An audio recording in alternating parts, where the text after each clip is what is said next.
So I have been, I don't know, I think like in 2009, I nailed you down at a meeting and started making you go to lunch with me. Yeah, I don't even remember how that happened. I saw you on Bigger Pockets. So, okay. So for anybody who doesn't know Bruce and Aaron, has anybody here not seen Bruce Norris speak? Is anybody who has not seen him speak? Okay, cool. All right, you guys are in for a treat, and then you get Aaron with him too. Am I speaking?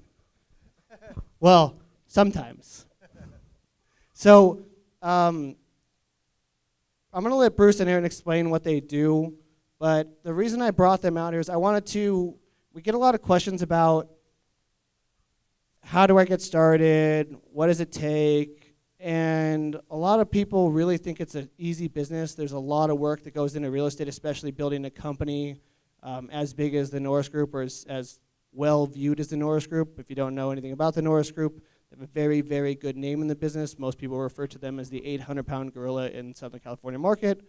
I think they do an amazing job of putting on a great show and put together a really good company. So years ago, I don't think I even knew that at the time, I drug Aaron to lunch with me, and I started going and bending his ear for like 3 hours and like ruining your schedule. And then I've seen Bruce speak several times. So Bruce and Aaron have done a phenomenal job putting a company together, and that's what this interview is all about. So I want to start with, either of you can speak on this. From a company standpoint, what do you guys do in pieces? You know, what do you currently do? What's the company currently do as it exists? Okay. First, I'll say that most companies kind of emerge not always by plan, but just by process of a natural process. So the way the company began was just me being very good at buying properties, then getting asked to speak in front of clubs like this because I was able to buy things very cheap. And I liked the teaching aspect of it. So we started training people. This was, 85, 86 that started. And then people became successful and kept asking me to borrow money. And so that's what happened to the hard money side. So all those things happen just because I happen to be a good property buyer. And so what we're mostly known for is how to look at a market and time what's next, especially cycle changes. Because getting out is real important if you're going to have a crash. And so that's what we kind of got known for. So I do a lot of research. I'm the guy that reads 400-page report word for word with a yellow marker just so I can get to the bottom of something. And I don't even mind it. That's the problem. I actually like it. And so it's a passion of mine. The buying business is, we're still involved in 39 properties that we currently own, in some process of 14 escrows and repairs and evictions and all that stuff. We occasionally build right now, so we're involved in a project of a couple local houses and 38 houses somewhere else. So I've got fingers in pies. So I look for really good deals still on occasion when I'm in the mood, and it took us all of 24 hours to find that, by the way. So kind of want to go over, everybody's heard a lot of stories about how you got into the business because you presented so often. And then Aaron came on a little later, so I want to talk about how you came up in the business and then how you came in and the other parties came into the company and then what the growth looked like. So the one story I've never heard in all your presentations, what was your first deal? I know you bought for another company, but what was the first deal you did by yourself?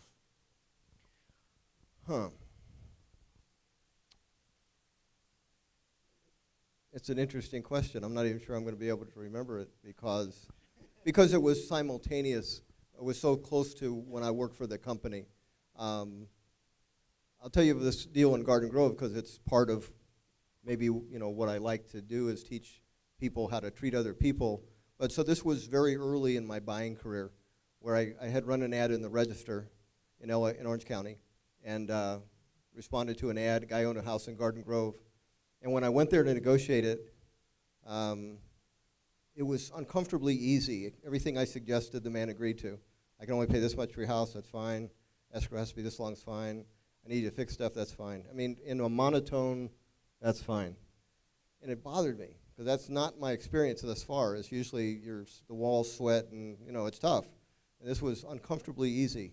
And I kind of stopped the guy and I said, I don't want to talk to you about your house anymore. Are you okay? And he looked at me and says, no, I'm not.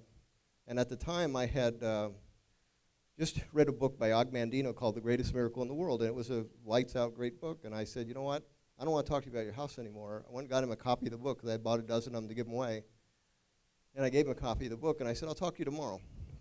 I want you to read this one particular chapter. The next day, I go see him, and the guy opens the door and says to me, I want you to know that the book that you gave me saved my life. I was going to sell you my house and kill myself.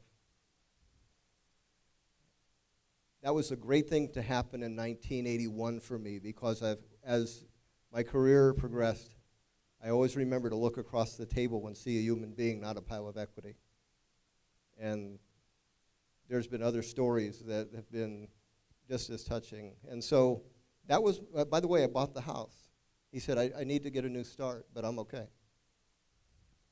I mean, that's a very human point to come from in a transaction. A lot of people, when we talk to a lot of people, they always say that, how's anybody ever going to sell their property? Why would they sell it to me, whatever? And it's that relationship that's so important that you have with them. It has to be real, though. Can't be conniving. In other words, I have to sit in front of a person. The guy I worked for eventually, in the beginning, went to jail for 8 years. Really? Yeah. And I could see that coming, because I didn't like how he did business, and so I left. And about a year after I left the company, he called me out of the blue, and he said, do you know who this is? And he had a very distinctive voice. I said, yeah, it's Dan. And he said, I'm going to start up again. I just want one person to work with. And I said, and that's me? And he said, yeah. And I said, you're the only guy I can trust. And I said, well, I can understand that. I said, but we do business very differently. And he said, what do you do? And so I said, when I talk to somebody, I bombard their situation with solutions, whether it means a profit for me or not. He says, well, you can't buy houses that way. I said, interestingly enough, what happens is that the people that are going to ultimately sell you their house fight every suggestion you make that's reasonable, and then you're at the end of the day going, okay, then you're pretty determined to sell it to an all-cash buyer. Well, here I am. In other words, it was easier than it was hard, and I didn't have an agenda. I felt so relaxed, because if you called me, I'd say, well, let's hear your story. Why don't you just list it with a realtor? I hate realtors. Where's that from? Okay. Well, why not rent it? What about, in other words, they'd fight everything, and you finally get to the point where you really just want to get a check. Yeah, okay, well, that's our business. So you got obviously really good at doing that. So for a while you did it, and for anybody who doesn't know Craig, at some point you started borrowing from Craig, correct? Pretty early on? Well, that happened in about 92, and this was the evolution of me as a buyer. Probably from 81 to 90, I bought directly from people, 100%. Okay. Okay? I didn't even need access to the MLS. Ran a little ad in the paper. Honest investor pays cash for houses, call me first. And I bought tons of properties off of that ad. Then I noticed that my phone calls increased by a dramatic amount in the early 90s. And everybody was upside down. So I almost needed therapy at the end of the day, because I was dealing with so many people that were depressed, sure, but no equity. So I thought, well, where'd the deals go? And I looked in the MLS, and all these REOs were there. And I thought, aha. And so that started the idea of realizing that you needed different skill sets in different quadrants. And we were in a different quadrant. So I understood I had to get auction relationships. I had to get REO agent relationships. So I built relationships instead of chasing properties, and allowed properties to chase me. So when I started buying them by the pile, I needed more money. Well, that would make sense, obviously. Yeah, so I'd go to an auction, I'd buy 10 houses, and I would call Craig. Now, Craig didn't no lender loaned to investors then, by the way. We had to door knock. Craig Hill was one of the guys that I went to see, and they lent to owner-occupants only, usually in second position. So I said, well, what if I buy a property and it's, I'm going to keep it to flip it. What will you loan me? 65% of value, okay? Well, at the time, everything I was buying was below 50%. Oh, wow. Everything. If I was in an auction and there was a 180 property and the bid was 90,500, I wouldn't say 91. Wow. So I had a rigid rule. That was it. So I bought a lot of properties that way. So the first loan that Craig did, he said, I'd loan you 65%. There were 2 properties, one appraised for 85, and so lend me whatever that was, 65% of that. As I'm signing the loan docs, I said to Craig, does it bother you that you're loaning me more than I paid? And that had never occurred to him that that was occurring. I had paid 34 for the house, and it appraised for 85. Wow. And it was in a room full of people, by the way. I was the only bidder on that house. And how that happened was I was the only one that saw every house in a 350 house auction. Every house. So I was more prepared than anybody there. When they fell through the crack, I got them. It's a flat out work ethic. I mean, Work ethic, yes. That's the one thing I can do, is I can outwork the next guy. Anyway, so now I'll tell you how important character is and how I built a company. I'm Craig Hill's biggest customer. Mm-hmm. I'm faxing him over, here's 5 loans, here's 10 loans. An appraisal come back that's just, it's too stinking low. It's ridiculous. It's an 85 grand house. Appraisal comes in at 65. Okay. What kind of messes up what you're going to get on a loan? So I put a little gentle pressure, Craig, because it's me, can we, boost that appraisal up to another number? It's ridiculous. And holy mackerel, a new Craig Hill showed up. He said, Bruce, not for you or anyone else will I push an appraisal. And when I hung up, I said, if I ever start a company, he's going to be the guy in charge of now $60, $70 million, because he won't do anything wrong with other people's money for any reason at all. That's a find. And that's how you build a good company, one person at a time, by observing their character when everything's at stake. He could have lost his biggest client. He risked doing what was right to do that. That's a find. And that's a very common question. Can you please do a little for me? Can you do me a favor on this Right. transaction? One of the highest compliments ever is Rick Solis, who has appraised over, 13,000 homes, he said? We are the only company ever that has never asked him to push an appraisal, ever, because I just want to know what it's worth. Absolutely. Well, that's rare. He said, we're the only company out of 13,000 requests. I think it's an unusual character trait. I agree. It's just, and at the time, obviously, prior to the crash, we saw a lot of that same funny business across the board, and that's why a lot of people lost a lot of money. Yep. So that was around that time. I'm trying to get through the timeline, kind of get to where the company built now. So Craig, when did you and Craig eventually partner? We never partnered. Well, Craig works for the company. So Craig, I don't understand the dynamic. So can you? Craig came to the Norris Group in '97 as an employee. Okay. So Craig's an employee of the company. He runs the entire hard money side? He runs a great deal of the hard money side. Okay. Because the nature of that has changed, obviously, how you reach out to people. Mm-hmm. So Aaron is very integral in getting the phone to ring by the use of the technology. How Aaron came on board was really just an accident in a way. He was about ready to go to work for, if not, is it Goldman Sachs or something like that? I think it was J.P. Morgan Chase right before the anyway, crash. And he had a really weird interview, and he was talking to me that it now had become uncomfortable. He was going to go to work for a company, and the person he was going to directly work with, he really couldn't stand their character, and he didn't expect that. So I said, well, why don't you come to work for me? And what was the coolest thing, and we worked our butts off so hard, because at the time we were creating this document called the California Crash. Yes. 2 days, 40 chapters.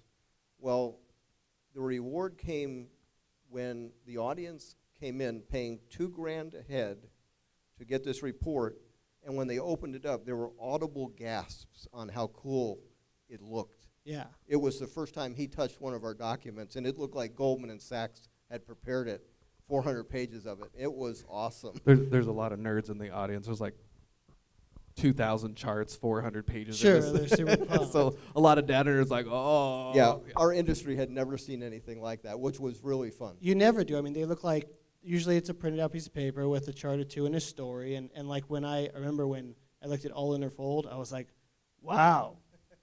Oh my God, and there's audio to go with this? Like, what am I going to do with all this audio? And that's All In or Fold is still in my bank as like the go-to reference, because I felt like that was it was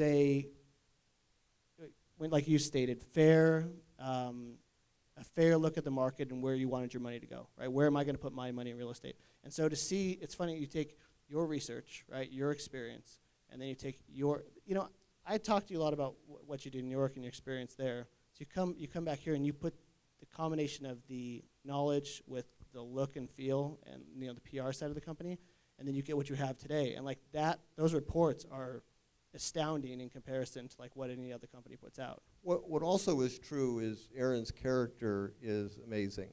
So what's fun, it's always been fun being Aaron's dad. I'm going to relate to, he's only a kid, but to show you the quality of the character, he was in children's theater and he always got the lead role. And I happened to be working out, we had an in-home gym that was really cool. And I was working out and then I got to the door jam and I was just resting and I hear him calling. Now he had just been told that day that he had the lead role in a play. And he's, 12 or 11 or something? He's calling everyone else that's a participant in the play. Now if it were me, I'd be saying, hey, I got the lead role, did you hear? That's not what Aaron did. Aaron said, what did you get? And somebody's like, oh, I got to be a rock. So they're all depressed. He goes, oh, that's really cool. I was a rock once. On the phone, he builds this team that before the first, practice, they're all jazzed that there's something special. That's what he does. He builds teams. I'm laughing because we won Small Business of the Year with the Riverside Chamber this last year, and he told this story. I didn't know it was coming to like 800-900 people, and the press enterprise was there, and it was Mary Poppins. I played Bert, and so in the report they actually said something about Bert in the report. And people were tweeting it. It was very embarrassing, but that's amazing. Like that's the stories that we try and get here. I want to hear when I'm digging into this, and I want to know what the company does. I want to know how it got here. Like people really want to know, like how a company gets somewhere. I'll say this: if you would have asked me 12 years ago, I was in New York City, touring the world, singing, dancing, doing gymnastics. I never thought I was going to be in real estate. Because I was a gymnast in New York, I sprained my ankle in my 20s. I was stupid. I fell into Wall Street doing acquisition and merger presentations of all things for Lazard Frères, a hedge fund in New York, and I loved it. So I knew there was something immediately wrong with me when I liked charts, obviously, the son of this guy. And Mom got sick. I came back in '04. Again, still like real estate, and I worked for an architectural lighting design firm in downtown LA, bidding on these, Trump project, the Burj Al Arab in Dubai, like all these amazing projects, and I really loved the process of doing RFPs for these worldwide, huge, cool projects. And then I went to interview with Goldman Sachs. I think it was J.P. Morgan Chase to do what I did in New York, but manage their acquisition and merger design team. And I had 3 rounds of interviews, and if any of you have worked for a Wall Street company, you know that they do like two background checks, a 10-year background check, a financial background check. They do your drug test, and I had to do everything twice. Wow. So by the time I went through this 3rd interview with who he was talking about, it was a lady that was going to be my horizontal report. So she grilled me and was the nastiest person, and so that's why I complained to him. And he's like, "Work for me." I'm all, really? You're all, I don't have to work for this lady? Sweet. But I never wanted to come work for the Norris Group unless I felt like I had something to bring. And his first project was like, let's put together this report. That's we awesome. had no idea it was going to be 400 pages and thousands of charts, but sort of. My favorite message ever on the phone, there's a guy that teaches speakers how to sell to an audience. And he was always trying to get me to go take his training. So I said, well, why don't I send you our product? Because I know he was thinking, I'm going to improve this. The message is almost verbatim, Bruce, I got the material. Oh my God. He said, I've never seen anything like this in my entire life. And then he said, don't teach this to individual people. Take this to corporate America. You can make big, big bucks. And I passed on that because what I wanted to teach for was because I was once on food stamps and married at 17 and fired 5 times in a row. I know what it's like to have nothing. And this business let me in. There was a lot of places that said, you have a degree? I have a high school degree. No, that doesn't count. And that's one thing that's nice about the house flipping business. The only criteria is, do you have enough guts to ask enough times for a yes answer on a price that you need? And I think part of it is you have to realize that we bring a benefit that is worthy of a profit, you know? And so I think that's what a lot of people struggle with. And for some reason, I got that really quickly. When I worked for that company and bought houses very quickly, is because I really understood. We have cash, they have equity, our stuff is cooler than theirs. And I could always translate that. That's one of the message we try and get across every single month here is exactly that. There's a lot of value in being a real estate investor. You can't possibly understand the solution you're solving or the problem you're solving for that person.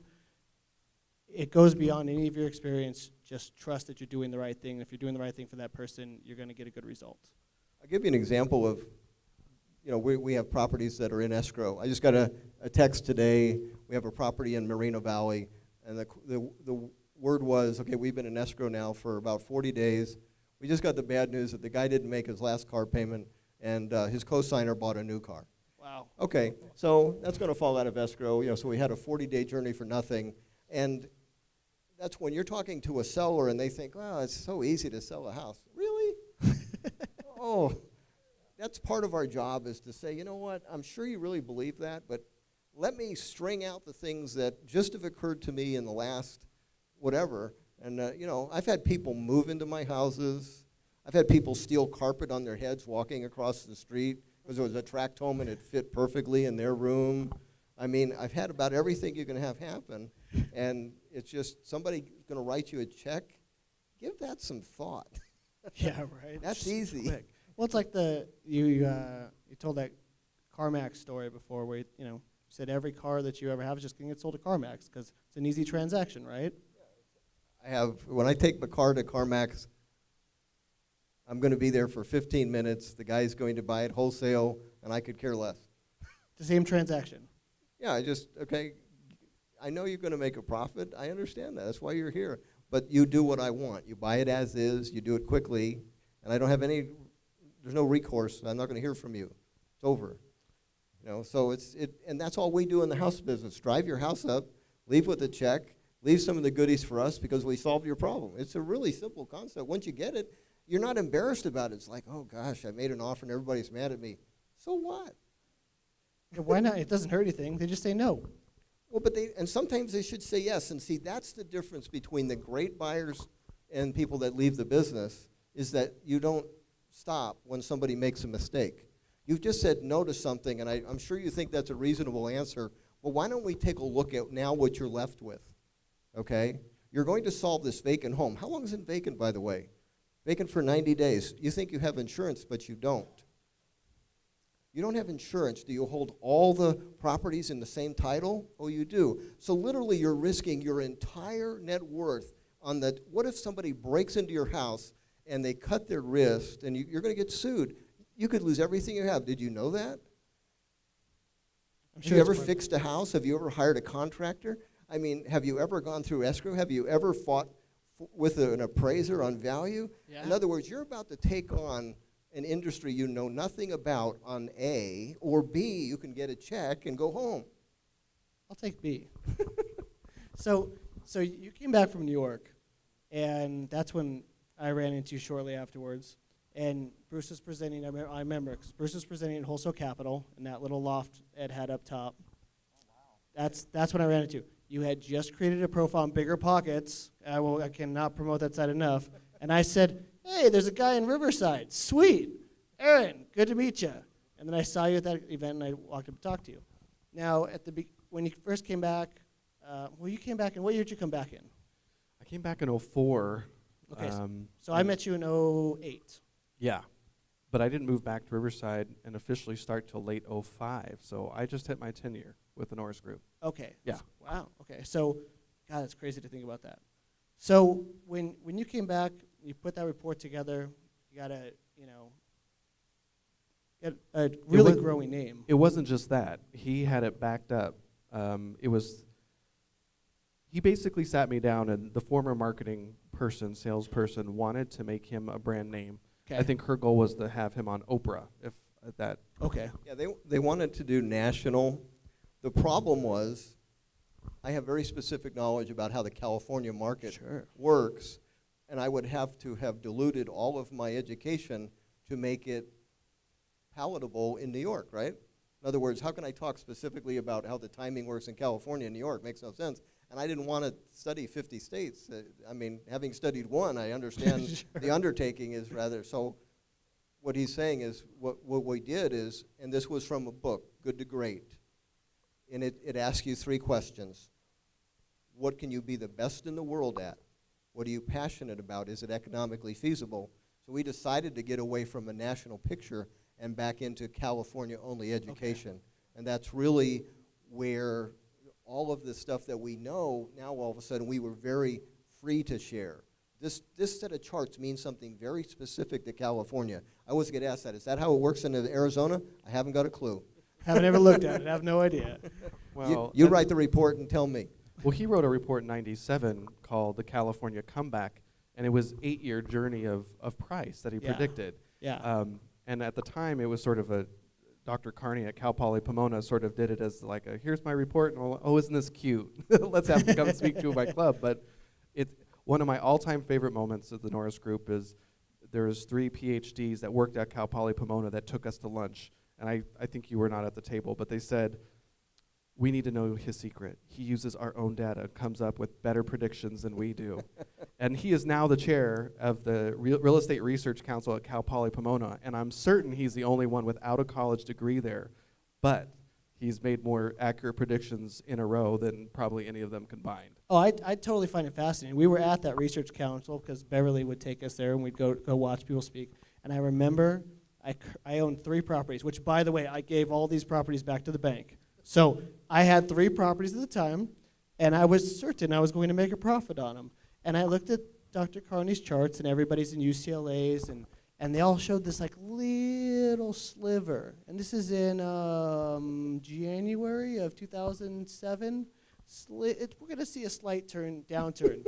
And then all my properties were in escrow, and New Century went under. And I was like, I really wish I would have had a better predictor of what was going to go on in this market. When I first came on, when we started to put together the crash, he also, I think the very first year, '05, he debated Dr. Husing.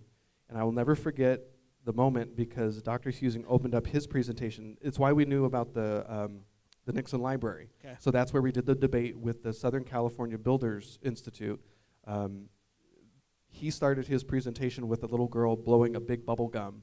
And he was like, oh, there's a bubble, and everybody laughed. And he was predicting maybe like a soft bubble. Sure. The builders started to get nervous, and the following year they had Margaret Whelan. Right. From UBS. From UBS and Wall Street. She came out from New York. Okay. And the builders the first year were flat out nasty to him. They were practically laughing at him off the stage. They were so confident they were just going to kill the next year.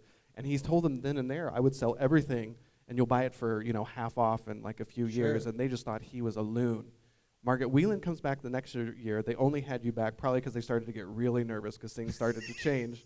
And she was also very nasty. I think the quote was, it's like a squirrel chasing a nut. Yeah, I got there or something like that. Catch one once in a while. Right. Okay. She was let go from UBS Really? I think 6 months later because she really got it wrong. And it's the only reason we got to go to Wall Street and meet with all these huge hedge fund managers because the person who replaced her, David Goldberg, ended up becoming the builder specialist at UBS. And he was there that night that what he predicted came true. So that's why the presentation came together. Because I remember back in 2008 talking to you about the political climate, what you guys wanted to do to, with the Fed. Because Wall Street's obviously a great connection to get into the government side as well. Because those people have the connections there. No, am I wrong? Well, we were invited to speak to Fannie Mae. We went to there at the behest of the chief economist, Doug Duncan. Every time I say it, I think, is it Doug or is it? Doug Duncan invited us back to speak to Fannie Mae. Fannie Mae asked us if we would partner with them buying their houses. I said, no, I don't want you as a partner. I don't really like working with hedge funds. When I spoke to the hedge funds, we were invited back for a dinner. This group of hedge funds, the largest hedge funds in the world, ate dinner once a quarter and had a speaker. So the speaker before me on the quarterly meeting was the, who was the, Paul Volcker, thank you. Okay. Paul Volcker, okay, and then Bruce Norris. I thought that was hilarious, okay? So I'm there because I had this prediction correct, and this Sure. guy remembered that, okay? So it was hilarious because I was there trying to get financing for our industry. Sure. I wasn't there, could you use the Norris Group as a broker? We were offered, we'll give you $1 billion and you go spend it. I didn't want that. That's not what I want. I don't even like you guys. I didn't like them. I don't like arrogant people. I really don't, and there's loaded of them. Here's a phone call I got from Goldman Sachs. Literally, so we had ticked a lot of people off because we were in the opposite direction of their prediction. And so I get a call from Goldman Sachs, and so I pick it up, hello, and the guy says, I'm so-and-so from Goldman Sachs. Why am I talking to you? And it's on speakerphone for him. He's listening. He's got a group of people listening. I said, I don't know, pal, you called me. He said, well, I've heard you really know what you're doing. I said, well, I'll tell you what. Ask 2 questions, and if you don't like the answer, hang up. It's fine with me. So he asked me the 2 questions, and he has the concept completely wrong. In other words, he's about to do exactly what you shouldn't do for exactly the wrong reason. He read a chart saying that means this, and it meant exactly the opposite. Okay. When I got done with him, he's like, oh, my God, you just saved me $1 billion. Okay? So, can we consult? It's like, no.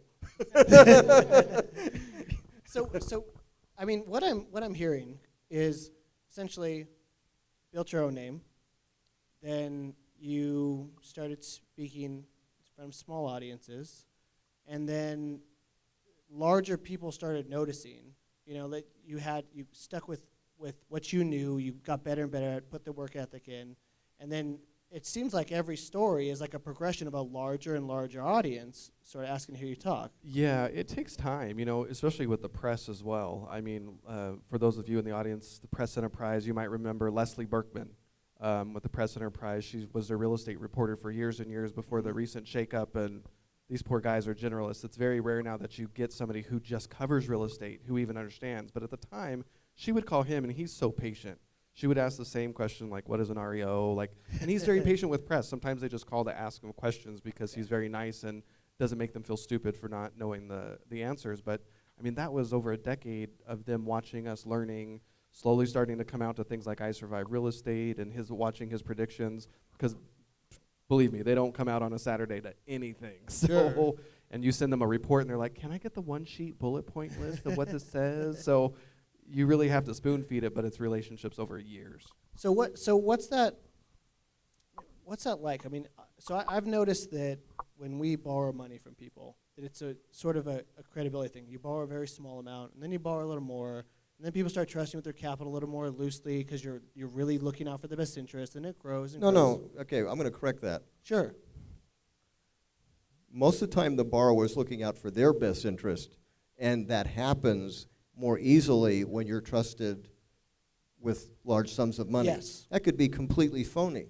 Sure. In other words, I'm going to make my payment on time so you feel comfortable, Yes. so the next time I need money, it's easier and easier and easier. That doesn't mean you're dealing with a good guy. Totally agree. Okay. Yeah, you mean like in a bear trap essentially kind of situation. They make you feel good about it the whole Yeah, time. and the reason why it's near and dear to my heart is that we've had a couple of surprises in the last 2 years. Really? With people with decades of performance that were doing that. Really? And you're going, no way. Ugh. Yes. One of the reasons, it's kind of funny, I wrote a newsletter one time, and I never liked the term hard money. It's just, you're going to borrow hard money. And I really realized, you know why it's called hard money? It's so hard to save that pile, to make it available to our industry in a loan. So if someone gives you $500,000, think about the taxes that were paid to net that. Some people, that's like a huge percentage of what they have. Some of our people in our industry just take that and misuse it, and it's like, hey, I'm sorry about it, it's tough. I hate that because it really affects all of our ability to get trusted. We literally just had a discussion today. We were going to be speaking with somebody that I didn't feel comfortable with. Mm-hmm. And so, in other words, it came down to credibility. In other, you want to attach your name with mine, Sure. I have to believe that you're going to treat this audience with respect, Sure. not just manipulate and get what you want. Sure. I think one of the things, honestly, bigger and bigger audiences, I could never have cared less. Oh, you mean the number of people speaking to? No, I've taught all my heart out for a room of 5. Sure. I did it out of my house Yeah. at the beginning. Yeah. I just like to teach. And you know what? It's just part of what I like to do, because you never know if you're going to touch somebody that's going to change their life in a way that I got to. And so we don't really go after big venues. That's just not necessary for us. I don't know. I don't know how to explain it, but it was never important to me. It wasn't the reason I teach. I understand the process of selling an audience and refuse to do it. I mean, if you understand, if you're a front room salesperson, every movement, every word is a connived performance to get motivated results at the end of the presentation. Sure. I don't want to do that. I don't. I get here. I get excited because maybe I figured something out, like a teacher, you Sure. know. And I get a kick out of that. That's why I like to do it. The very first exposure. Like, Sure, here's go a big audience. Ron LeGrand invited me to Florida for the big show, Okay. the national whatever. So we were in front of a lot of people, and I thought we were there to educate. I didn't think we were there to sell. Sure. I thought we were there to educate. I sat through a few of the performances, and that's really what they were, and I was so disgusted for the audience because they had paid $2,000 to be there. Yeah. And they were getting no information. And so when I got up to speak, I had about an hour and a half, and my first words were, you guys know I have product. It's in the back of the room, and that's the last time I'm going to mention it because I'm here to teach. And this whole place stood up and roared a standing ovation, and I taught my heart out for the next 90 minutes. I didn't sell a thing because that's not, but I think I benefited them more than any trainer because I was there to teach. And it's just one of those things. The reason the Norris Group is successful is because a lot of hands would have gone up. Have you heard? They believe in the character of the company. Mm-hmm. We have wonderful word of mouth. You can't buy that. No. You can lose it in a heartbeat. Absolutely. That's really what I'm driving at. So we started this investment club. It's now been 15 months, right? 15 months ago. And as a newer person in charge of a larger audience, right? So now there's 70-something people here. A lot of responsibility. So one of the things I noticed about an audience this large is as we bring new guests in, and I try and find guests that people generally don't know. You guys have a very well-known name. For the most part, people don't know our guests that show up. They're people that I call personally that I can see from like the sales index that they're doing business. So I try and get no names. And the most common question, like I have these meetings now where people come into the office and they talk about what they do. And the most common thing is like, how can I do this? Like, how can I be as big as possible and sell 100 houses and whatever? And it's never the answer, right? The answer is never like, if you deploy this specific formula, you'll sell 100 houses or whatever. There's like this very intuitive person-to-person relationship built one person at a time, like you said, whether it's 5 people or 200 people in an audience teaching. And I don't think that point is driven home enough by these people selling seminars. Well, I think one of the special things about this business is one of my favorite panels I think I've ever seen is Mike Cantu, Tony Alvarez, and Dad. All of them very successful in their own right, wildly different personalities and skill sets, but they make the business work. So as a marketing guy, a PR guy, you can never approach any business, even if it's in the same niche. You know, I would never approach your loan business the same as the Norris Group, Sure. because you really have to look at assets. What's the company have that they can sell? Mm-hmm. Is it a personality? Is it a location? Is it, the product is a bunch of different things. Yeah. And I think this business is really open to a lot of people with different skill sets, and you bring what you know forward into the business. Sure. So, and it just takes time. So I got to latch on to a really good brand that was already in place. I get told when we do an event, I want it to feel like a wedding.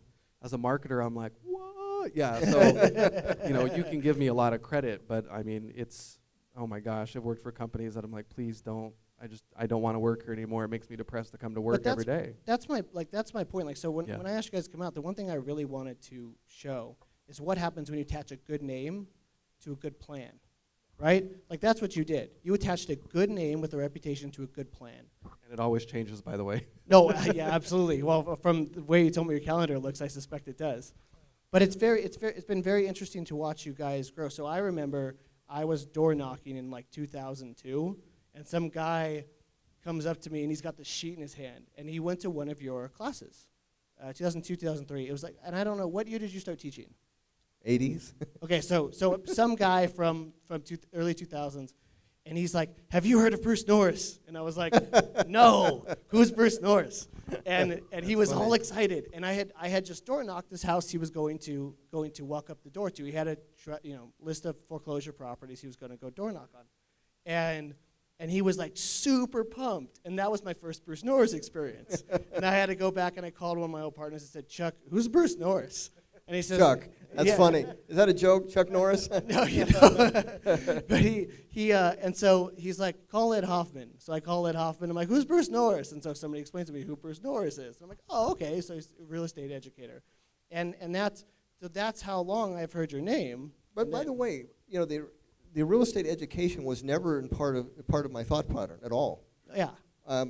Jack Fullerton, you know that name? Yeah, I just did a seminar with him. Okay. Really honorable guy. Yeah. Okay. He had a club in Orange County. I had put together a trade where I ended up with half a dozen mobile home lots in the 80s. Okay. And I needed some education on mobile homes.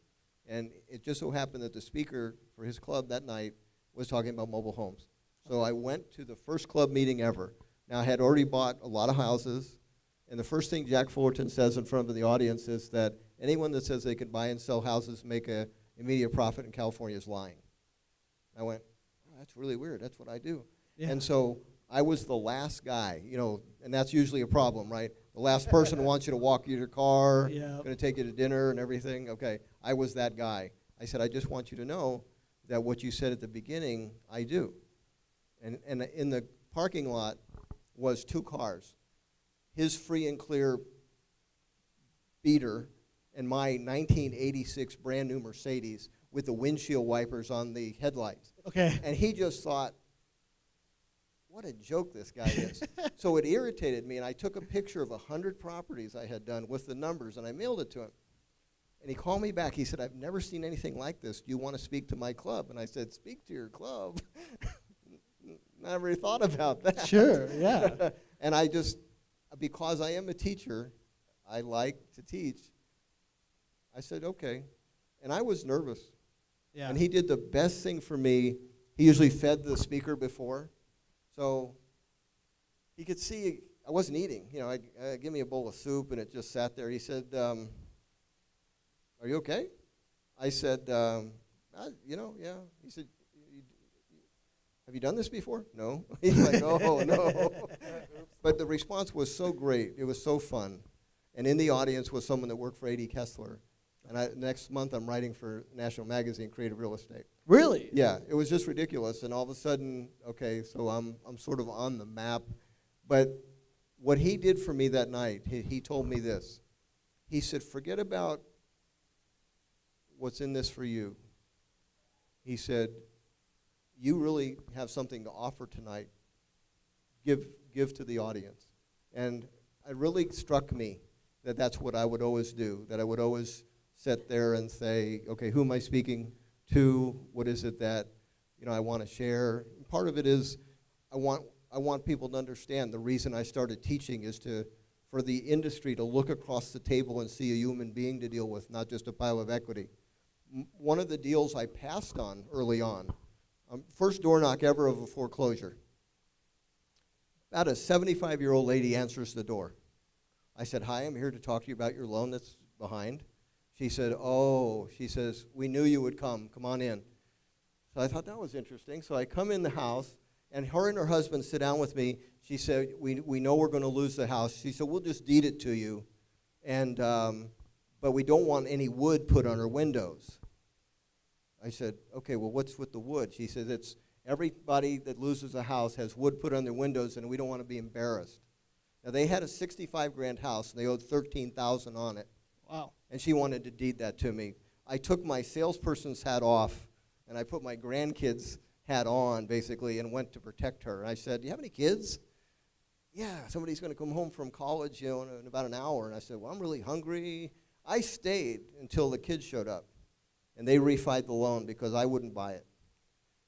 I want that character to be in our industry. Sure. Because you don't feel good spending that money. Is that how would you like to stand up in front of an audience? Hey, I bought a 65 grand house for 13 grand from a 75-year-old lady. I don't know what happened to them, but I did good.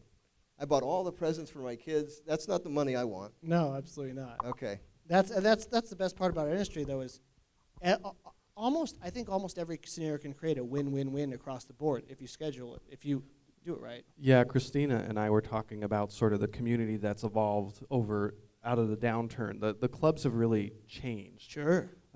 Sort of the run to the back of the room and buy my product is really not a model that has been around for at least 5 years. Yeah. But we really look out for each other because we don't want to be known as sharks.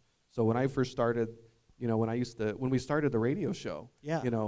Gosh, it's been 8 years ago. It was hard for me to find guests, but you slowly build, now we're getting government officials. And I Survive Real Estate took a long time to get it where it was. And your mom was instrumental in helping me even decide how to approach people like Doug Duncan. And, now I can call the National Appraisal Institute and talk to their head of government and PR, and they're like, oh, hey, it's that time of year again.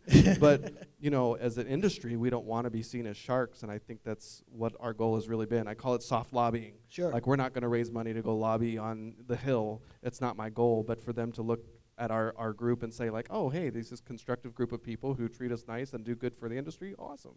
Yeah, when the first Nixon Library event that we had so we have a panel of who's who, basically, in the mortgage industry and the appraisal institute and all that stuff.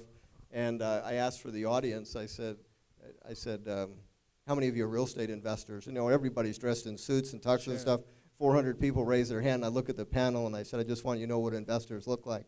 Because we have this aura that we're some scuzzy something or other. And I wanted them to get that picture in their head when they lobby in front of Washington, D.C. Don't just lobby for owner-occupant purchasers, Remember that there's another whole group that's very important.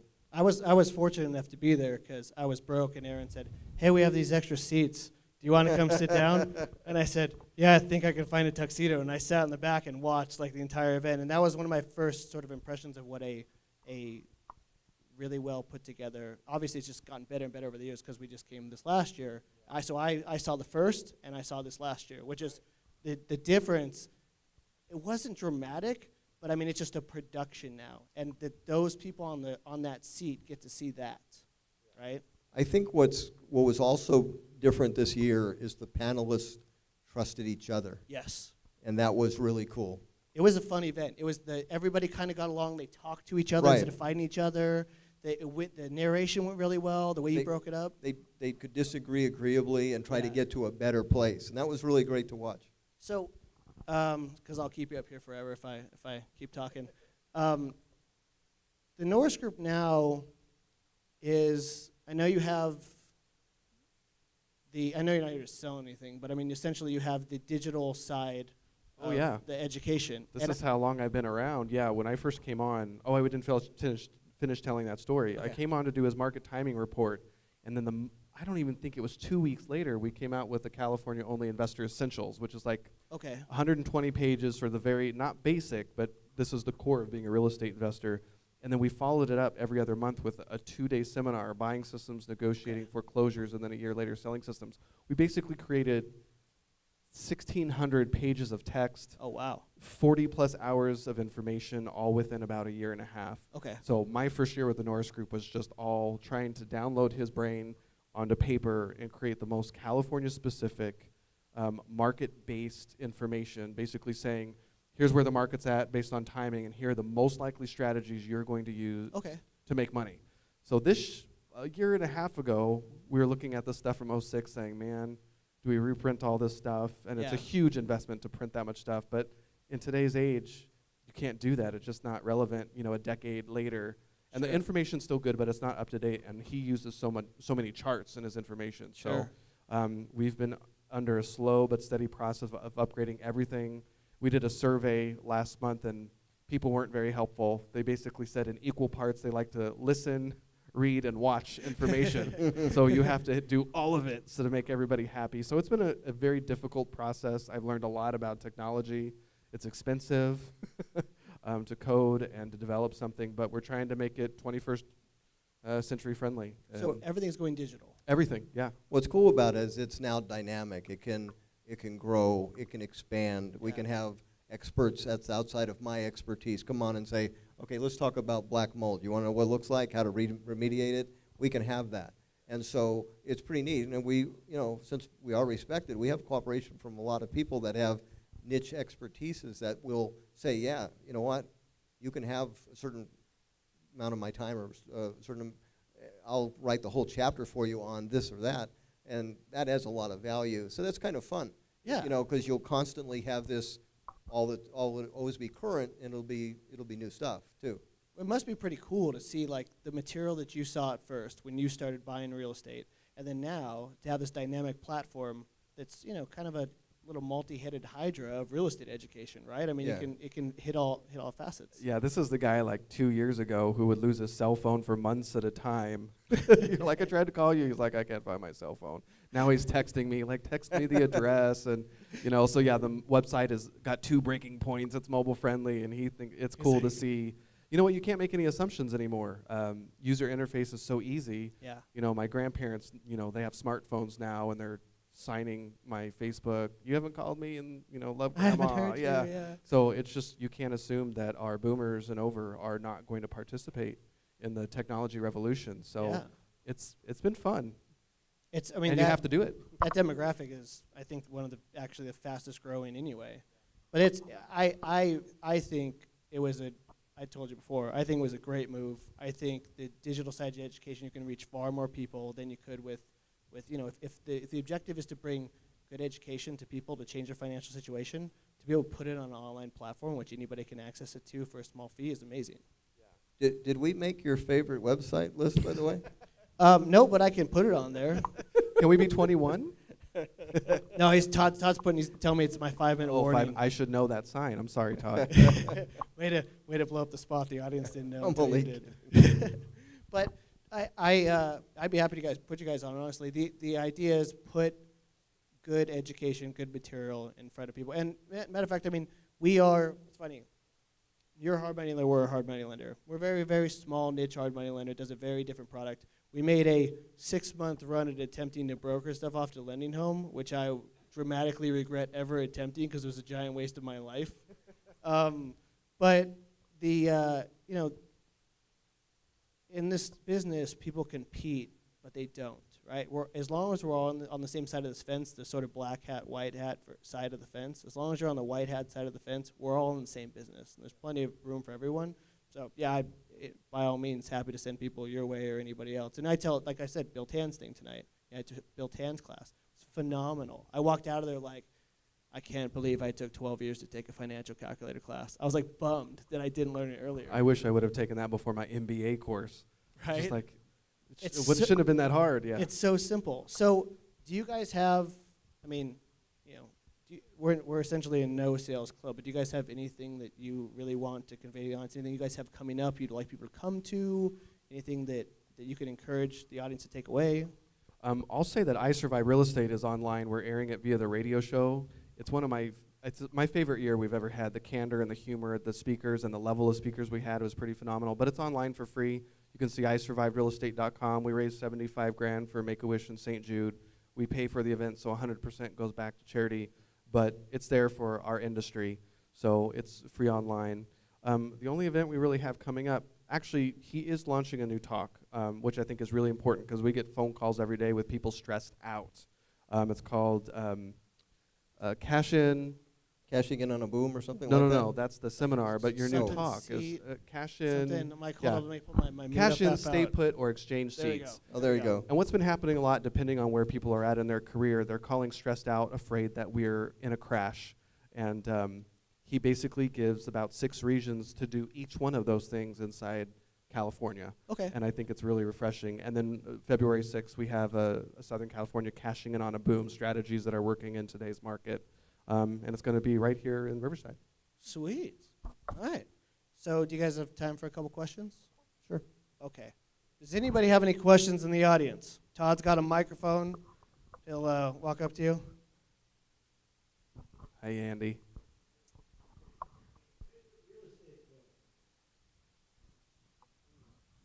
How to win friends and influence people. Because the real estate business is the people business. And yeah, that book changed my life. I'll give you just one quick example. I used to escalate everything. If you wanted to fight, I was ready. I mean, I was a man, you know. I didn't know how to diffuse things. After reading that book, I bought a home in Corona, and I had just bought it. I got into the house the first time. The automatic sprinklers went on and wet the truck that was on the lawn of the next door neighbor guy.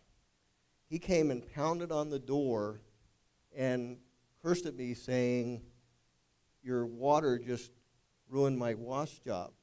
Now, the old Bruce Norris would have opened up the screen door and just told him to get his butt off of my porch. I opened the door and I said, you know, that doesn't sound like something that two reasonable people can't handle. And there was a pause, and he said, yeah, you're right, I'll just move my truck. Hi, I'm Bob. And I found it to be a game. That book has made me so able to diffuse people. It's the best real estate book I've ever read because I'm always dealing with people. I like 7 Habits of Highly Successful People, and I can't think of the John Shaw book. When I first started real estate, Making it big on little deals? Building wealth one house at a time. I can't. I think it's that one. That book's awesome. I was really stressed out about getting started in real estate, working for this guy, and feeling like I had to be this major flipper, but I work for the Norris Group full time. There's no way that I would have the bandwidth, and I was feeling really bad about myself. And for some reason, that book just really clicked. And I've been doing, Did it have a series of questions you should be asking the seller in it? No, not that I recall. It's been a while. It's the one that makes But you it was feel really just the one house per year, pay it off, and Yep. hold it forever. Yeah, so Yep. it's just a formula in there that I'm like, oh, it doesn't have to be so Yeah. difficult. Yeah. You don't have to do 100 deals.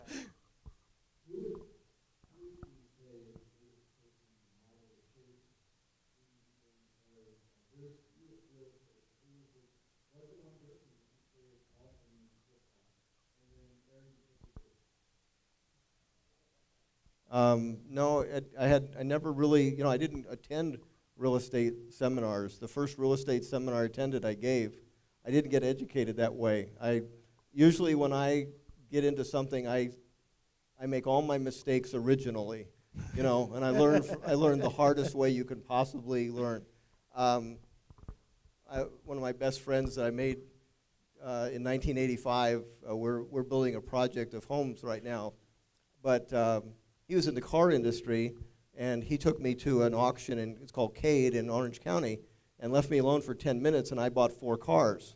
And one of them was this really cool 4-door Cadillac that was going for $2,900, and I said $3,000. He says, sold. I got in the car, drove out in the parking lot. It was so gorgeous, I just couldn't believe it.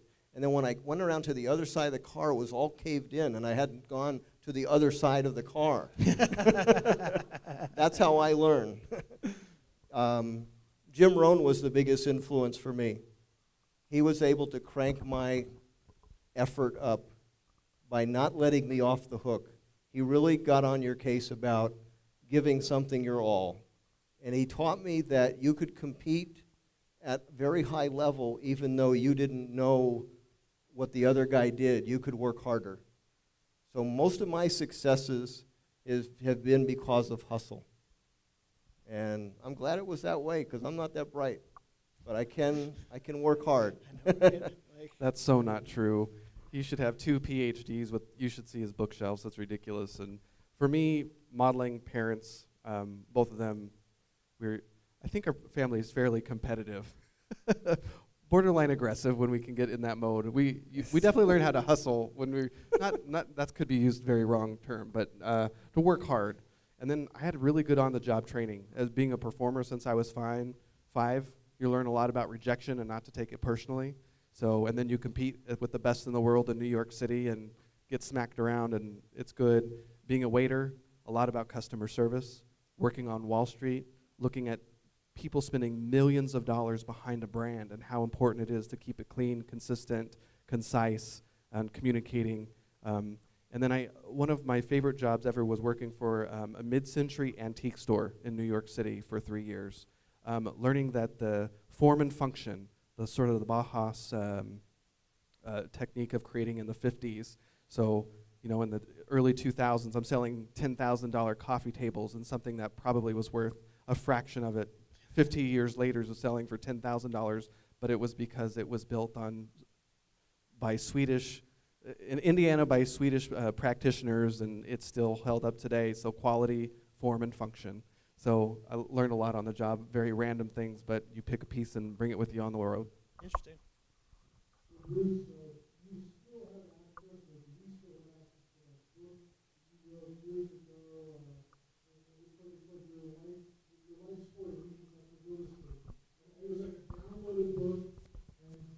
I'm so glad you brought that up.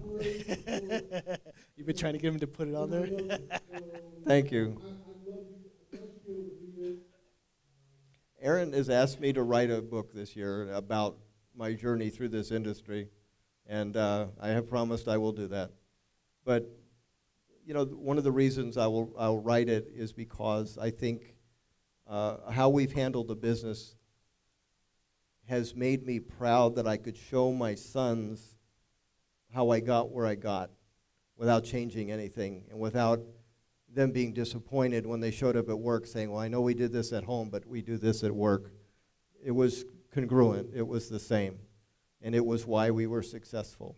So writing that book, we'll find a nice charity to give any profits to, and it'll be fun. Yeah, you're talking about food stamps to fortune? Yeah. So did I. I can't find the original, so he actually Somebody's has to gotta have redo it. Yeah. Somebody's got to have that. Anybody else? Any other questions? All right. Well, thank you guys so much for coming out. I greatly Pleasure. appreciate it. Thank you very much. Thank you, Bruce. Appreciate it.